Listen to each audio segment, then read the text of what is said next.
The PlayStation 4 looks all set to be unveiled on February 20th, much to the delight of gamers everywhere. The New York event will give us our first glimpse of Sony's next-gen system.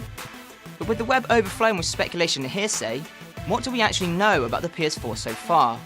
Well, not a lot, but we have been working with our contacts to bring you some of the more credible rumours currently populating the net. First up is the processor and all those internal bits. The PS3 was infamously hard to develop for because of its unique cell chip architecture. The PS4 will instead be made from off-the-shelf PC components, which will make developing games much easier and will eliminate the need for expensive custom-made chips. Sony sold the PS3 at a loss when it was first launched and posted a $5.6 billion loss in 2012, so we'll be looking to close the gap as quickly as possible with the PS4. As for specs, the PS4 is widely tipped to come with a 1.6 GHz 8-core CPU based on AMD's Jaguar architecture. Intel's current Ivy Bridge i7 chips are around 1,400 times faster than this, meaning the PS4 isn't quite shaping up to be the technical powerhouse many were hoping for. A modified Radeon 7970M card will be providing the graphical grunt.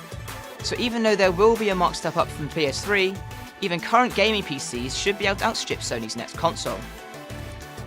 Still, there'll be 4 gigs of ultra-fast GDDR5 RAM on board to keep everything running silky smooth, which may even be bolstered to 8 gigs after pressure on Sony to upgrade. With Sony being big pushers of ultra-high def, we'll be very surprised if their next console was missing 4K support. Saying that, the PlayStation 4 is unlikely to support native 4K gaming, particularly when you consider that most PS3 games still only come in 720p, rather than the full HD glory we were originally promised. Uncompressed 4K data is also huge, so instead we expect PS4 games to run at 60 frames per second in 1080p as standard. Another big talking point is the PS4's controller, which is thought to feature a Vita-style touchpad in place of the DualShock 3's traditional start, select and home buttons. Annoyingly, it looks as if backwards compatibility and used games are out. PS3 games may eventually become available to stream using Gakkai Cloud technology as a sort of PlayStation back catalogue, which will at least provide some sort of reconciliation for gamers.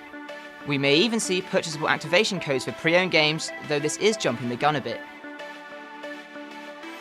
We were holding out for a cheaper console when PS4 eventually hit stores, though sadly the previously rumoured price tag of £200 is looking pretty doubtful. Instead, we reckon an initial cost of $300 to $400 when it launches in the US, which will probably translate as the same across the pond.